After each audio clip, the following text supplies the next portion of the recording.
ಜಮ್ಮು ಕಾಶ್ಮೀರದಲ್ಲಿ 27 ಸ್ಥಾನಗಳಲ್ಲಿ ಲೀಡ್ ಅನ್ನ ಕಾಯ್ದುಕೊಳ್ಳುವ ಮೂಲಕ ಮುನ್ನಡೆ ಸಾಧಿಸುವ ಮೂಲಕ ಅತಿದೊಡ್ಡ ಪಕ್ಷವಾಗಿ ಬಿಜೆಪಿ ಹೊರಹೊಮ್ಮುವಂತಹ ಸೈನ್ ಸಿಗ್ತಾ ಇದೆ. ಪಕ್ಷೇತರರಿಗೆ ಬಿಜೆಪಿ ನಾಯಕರು ಕರೆ ಮಾಡ್ತಾ ಇದ್ದಾರೆ, ನಮ್ಮ ಜೊತೆಗೆ ಬನ್ನಿ ಸರ್ಕಾರ ರಚನೆ ಮಾಡೋಣ ಅಂತ. ಜಮ್ಮು ಕಾಶ್ಮೀರದಲ್ಲಿ ಅತಿದೊಡ್ಡ ಪಕ್ಷವಾಗಿ ಬಿಜೆಪಿ ಹೊರಹೊಮ್ಮುತ್ತಾ ಇದೆ. ನಂಬರ್ಸ್ ನಿಮಗೆ ನಾವು ಸ್ಕ್ರೀನ್ ನ ಮೇಲ್ಭಾಗದಲ್ಲಿ ತೋರಿಸ್ತಾ ಇದ್ದೀವಿ. 11 ಸ್ಥಾನಗಳಲ್ಲಿ ಮುನ್ನಡೆಯನ್ನ ಪಕ್ಷೇತರರು ಇಲ್ಲಿ ಕಾಯ್ದುಕೊಳ್ತಾ ಇದ್ದಾರೆ. ಆಲ್ರೆಡಿ ಫೋನ್ ಕಾಲ್ಗಳು ಹೋಗ್ತಾ ಇದೆ. ಕೆಲವರ ಮನೆ ಬಾಗಿಲನ್ನ ಬಡಿಯೋದಕ್ಕೆ ಈಗಾಗಲೇ ಸ್ಟಾರ್ಟ್ ಮಾಡಿದ್ದಾರೆ ನಾಯಕರುಗಳು. ಕೆಲವು ಚಾನೆಲ್ಗಳ ಮೂಲಕ ಅಂದ್ರೆ ಕೆಲವು ನೆಟ್ವರ್ಕ್ಗಳ ಮೂಲಕ ಕೂಡ ಪ್ರಯತ್ನಗಳಾಗ್ತಾ ಇದೆ. ಕಾಂಗ್ರೆಸ್ ಪ್ಲಸ್ ಎನ್ಸಿಗೆ ದಕ್ಕಿರುವಂತಹ ನಂಬರ್ಸ್ ಅಥವಾ ಟ್ರೆಂಡ್ ಏನು ಅಂದ್ರೆ 41. ಬಟ್ ಬಿಜೆಪಿಯಲ್ಲಿ 28 ಕ್ಷೇತ್ರಗಳಲ್ಲಿ ಮುನ್ನಡೆಯನ್ನ ಕಾಯ್ದುಕೊಳ್ತಾ ಇದೆ. ಪಿಡಿಪಿ 5 ಕ್ಷೇತ್ರಗಳಲ್ಲಿ ಮುನ್ನಡೆಯನ್ನ ಕಾಯ್ದುಕೊಳ್ತಾ ಇದೆ. ಅದರ್ಸ್ 12. ನೋಡಿ, ಕೀ ಪ್ಲೇಯರ್ಸ್ ಆಗಿ ಜಮ್ಮು ಕಾಶ್ಮೀರದ ಚುನಾವಣೆಯಲ್ಲಿ ಈ ಸಲ ಅದರ್ಸ್ ಅಂದ್ರೆ ಸ್ವತಂತ್ರವಾಗಿ ಸ್ಪರ್ಧೆ ಮಾಡಿದವರು ಪಕ್ಷೇತರರು ಡಿಸೈಡ್ ಆಗ್ತಾ ಇದ್ದಾರೆ.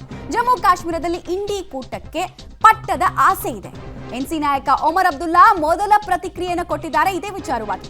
ಜನಾದೇಶವನ್ನ ಬಿಜೆಪಿ ಒಪ್ಪಿಕೊಳ್ಳಬೇಕು, ಅಂದ್ರೆ ನಮಗೆ ಅಧಿಕಾರ ಮಾಡೋದಕ್ಕೆ ಬಿಡಬೇಕು, ನಡೆಸೋದಕ್ಕೆ ಬಿಡಬೇಕು ಅಂತ ಪರೋಕ್ಷವಾಗಿ ಹೇಳ್ತಾ ಇದ್ದಾರೆ. ಶಾಸಕರ ನಾಮನಿರ್ದೇಶನ ಮಾಡುವ ಲೆಫ್ಟಿನೆಂಟ್ ಗವರ್ನರ್ ವಿಚಾರದಲ್ಲೂ ರಿಯಾಕ್ಷನ್ ಕೊಟ್ಟಿದ್ದಾರೆ.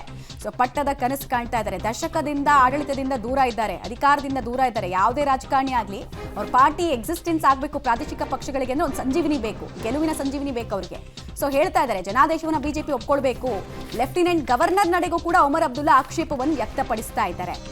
ಹರಿಯಾಣದಲ್ಲಿ ಕಾಂಗ್ರೆಸ್ ಕಮಾಲ್ ಮಾಡಿದೆ. 10 ವರ್ಷಗಳ ಬಳಿಕ ಕಳೆದುಕೊಂಡಿದ್ದನ್ನ ದಕ್ಕಿಸಿಕೊಳ್ತಾ ಇದೆ.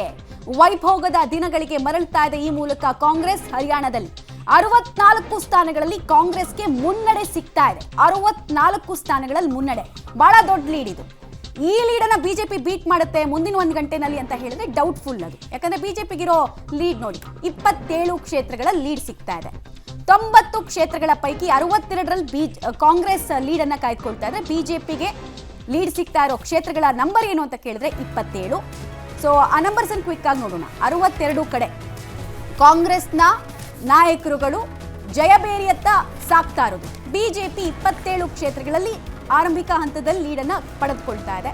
INLD ಅಭಯ್ ಸಿಂಗ್ ಚೌಟಾಳ ಅವರ ಪಕ್ಷ ಕೇವಲ 1 ಸ್ಥಾನದಲ್ಲಿ ಮಾತ್ರ ಲೀಡನ್ನು ಗಳಿಸಿಕೊಳ್ತಾ ಇದೆ. ಸೊ ಬಿಜೆಪಿಯ ವೈಫಲ್ಯದ ಲಾಭ ನೇರವಾಗಿ ಕಾಂಗ್ರೆಸ್ಗೆ ಆಯಿತಾ ಅನ್ನೋ ಪ್ರಶ್ನೆಗೆ ಉತ್ತರ ದಕ್ತಾ ಇದೆ. ಹರಿಯಾಣ ಎಲೆಕ್ಷನ್ಗೆ ಸಂಬಂಧ ಹಲವು ಪ್ರಶ್ನೆಗಳಿಗೆ ಉತ್ತರ ಸಿಗುತ್ತಾ ಇದೆ. ಒಂದು, ನಾವು ಪ್ರತಿ ಚುನಾವಣೆಯಲ್ಲೂ ಕೂಡ ನರೇಂದ್ರ ಮೋದಿ ಮುಖವನ್ನು ತೋರಿಸ್ಬಿಟ್ಟು ಅವರಿಂದ ಪ್ರಚಾರ ಮಾಡಿಸ್ಬಿಟ್ಟು ಗೆದ್ಕೋತೀವಿ ಅಂತ ಅಂದ್ಬಿಟ್ಟು ಲೋಕಲ್ ಲೀಡರ್ಸ್ ಅಂತ ಅನಿಸ್ಕೊಂಡು ಬೆಳೆಸಲೇ ಇಲ್ಲ. ಹಾಗಾಗಿ ಅದನ್ನ ಹರಿಯಾಣದಲ್ಲೂ ಕೂಡ ಈ ಸರ್ತಿ ನೋಡಬೇಕಾಗಿ ಬಂತು. ಜಾತಿ ಸಮೀಕರಣದಲ್ಲಿ ಕಾಂಗ್ರೆಸ್ ಬಿಜೆಪಿ ಎಡವಿದೆ ಈ ಸರ್ತಿ ಅಂತಕ್ಕಂಥದ್ದು ಕೂಡ ಚುನಾವಣೋತ್ತರ ಸಮೀಕ್ಷೆಯಲ್ಲಿ ಕೆಲವರು ಆಡಿರ್ತಕ್ಕಂಥ ಮಾತು. ಅಂಡ್ ದ ರಿಸಲ್ಟ್ ಈಸ್ 90 ಪೈಕಿ 65 ಕ್ಷೇತ್ರದಲ್ಲಿ ಕಾಂಗ್ರೆಸ್ ಈ ಸರ್ತಿ ಮುನ್ನಡೆಯಲ್ಲಿರ್ತಕ್ಕಂಥದ್ದು. ಯಾಕೆಂದ್ರೆ ಇದನ್ನ ನಾವು ಸರಳ ಬಹುಮತ ಅಂತ ಕರೆಯಕ್ಕಾಗಲ್ಲ, ಇದು ಭರ್ಜರಿ ಬಹುಮತ. ಅಂದ್ರೆ ರಾಜ್ಯದ ಬಹುತೇಕ ಜನ 2 ಕೋಟಿ ಮತದಾರರ ಪೈಕಿ ಬಹುತೇಕ ಜನ ಕಾಂಗ್ರೆಸ್ಗೆ ಈ ಸರ್ತಿ ಮಣೆ ಹಾಕಿದ್ದಾರೆ ಅಂತಕ್ಕಂಥದ್ದು. ಮತ್ತೆ ಗ್ರಾಫ್ ನೀವು ನೋಡ್ತಾ ಇದ್ರೆ ಬಿಜೆಪಿಯ ಲೀಡ್ ಎಲ್ಲವೂ ಕೂಡ ಕಾಂಗ್ರೆಸ್ ಕನ್ವರ್ಟ್ ಆಗ್ತಾ ಇದೆ. ಬಿಜೆಪಿ ಹರಿಯಾಣದಲ್ಲಿ 28-29 ಹೋಗಿದ್ದು ಈಗ 19ಕ್ಕೆ ಬಂದು ನಿಂತಿದೆ. ಅದೆಲ್ಲವೂ ಕೂಡ ಈಗ ಕಾಂಗ್ರೆಸ್ಗೆ ಆ್ಯಡಪ್ ಆಗ್ತಾ ಇರ್ತಕ್ಕಂಥದ್ದು. ಅದಕ್ಕೆ ನಾನು ಪದೇ ಹೇಳ್ತಾ ಇದ್ದೆ, ಇದೆಲ್ಲ ಟ್ರೆಂಡ್, ನಂಬರ್ ಚೇಂಜ್ ಆಗುತ್ತೆ, ಬದಲಾಗ್ತಾ ಹೋಗುತ್ತೆ ಅಂತ ಅಂದ್ಬಿಟ್ಟು. ಸೊ ಹಾಗಾಗಿ ಇವಾಗ ನಂಬರ್ಸು ಚೇಂಜ್ ಆಗ್ತಾನೆ ಇರುತ್ತೆ. ಈಗ ಮತ್ತೆ ನೋಡಿ ಬಿಜೆಪಿಗೆ 23 ಆಯಿತು ಅಂತ ಅಂದ್ಬಿಟ್ಟು. ಸೊ ಈಗಾಗಲೇ ಮತ ಎಣಿಕೆ ಆರಂಭ ಆಗಿ ಕೇವಲ 50 ನಿಮಿಷ ಆಗಿರ್ತಕ್ಕಂಥದ್ದು. ಅರ್ಥ ಮಾಡ್ಕೊಳ್ಳಿ, 50